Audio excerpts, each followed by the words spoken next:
இச்சப்போ சினிமாவில் இந்த இப்படி நினச்சி பார்க்க போகிற முடியும் பார்த்தீங்கன்னா பிக் பாஸ் சீசன் 8 இப்போ லைவ் ஸ்ட்ரீமிங்கில் வந்து பார்த்திங்கன்னா இந்த ஒரு டாஸ்க் வந்து பயங்கர பரபரப்பாக வந்து போயிட்டுருக்கு. உண்மையிலே இந்த டாஸ்க் பார்க்குறதுக்கு வந்து நம்மளுக்கு ஒரு பதட்டமாக இருக்குது அப்படின்னு தான் சொல்லணும். யாருக்கு என்ன ஆகுமோ அப்படிங்கிற மாதிரி தான் இருக்குது. ஸோ ராணாவையும் மஞ்சரியும் வந்து மொத்த ஹவுஸும் வந்து டார்கெட் பண்ணுறதை வந்து பார்க்க முடியுது. இந்த சென்ஸ் அவங்கக்கிட்ட இருக்கிற ஒரு கல்லை தான் தூக்கணும் அப்படின்னு சொல்லி டிசைட் பண்ணி அவங்க டீமில் இருந்து தான் வந்து பார்த்திங்கன்னா மெஜாரிட்டி ஆஃப் த கல்லை வந்து இப்போ வந்து தூக்குனாங்க. ஸோ அதனால் அவங்க வந்து பார்த்திங்கன்னா சரி நீங்கள் இப்படி தான் எங்களை ஒருத்தர் டார்கெட் பண்ணி விளையாடுவீங்க அப்படின்னா நாங்களும் விளையாடுறோம் அப்படின்னு சொல்லி அவங்க வரும்போது அவங்கள வந்து அடிக்க வராங்க, அது பண்ணுறாங்க அப்படின்னு சொல்லி நிறைய விஷயங்கள் வந்து சொல்லியிருந்தாங்க. இப்போ எல்லாருமே வந்து பார்த்திங்கன்னா உடனே வந்து எல்லாருக்கும் அடிபட்டுருச்சு. உடனே டாக்டர் வந்து ஒவ்வொருத்தராக வந்து பார்த்துட்டு வந்துட்டுருக்காங்க. அப்போது வந்து பார்த்திங்கன்னா அருண் பிரசாத் வந்து ஒரு ஐடியா கொடுக்குறாரு. ஸோ அருண் வந்து ஃபஸ்ட்டுருந்தே வந்து யாருக்கா அடிப்பட போகுது அப்படின்னு சொல்லிக்கிட்டே இருக்கார்.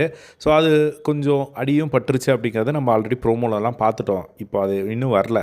பட் அருணோட பாயிண்ட் என்ன அப்படின்னா வந்து யாரும் கல் எடுத்து விளையாடாதீங்க அப்படின்னு சொல்கிறாங்க. சரி இதை நம்ம எப்படி விளையாடுவோம் அப்படின்னு சொல்லி நம்ம டிஸ்கஸ் பண்ணுவோமா அப்படிங்கிற மாதிரி வந்து இப்போது பேசுகிறாங்க. அதுக்கு வந்து யாருக்கும் ஒரு பெருசாக ஐடியாவே இல்லை.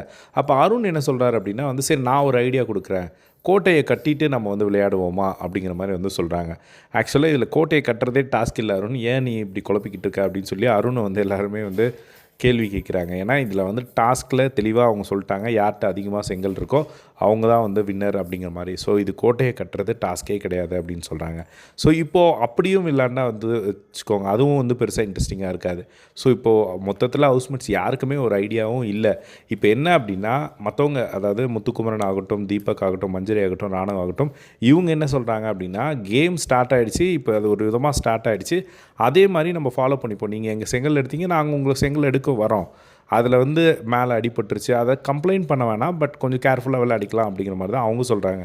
இப்போ அதுக்கு வந்து அருண், விஷால் இவங்கெல்லாம் வந்து ஒத்துக்க மாட்டேங்கிறாங்க. அது அடிபட்டுரும், யாருக்காவது எதாவது ஆகிடும் அப்படிங்கிற மாதிரி இப்போ ஒரு டிஸ்கஷன் வந்து போயிட்டுருக்கு. இது எங்கே போய் முடியுது அப்படிங்கிறத வெயிட் பண்ணி வந்து பார்க்கலாம்.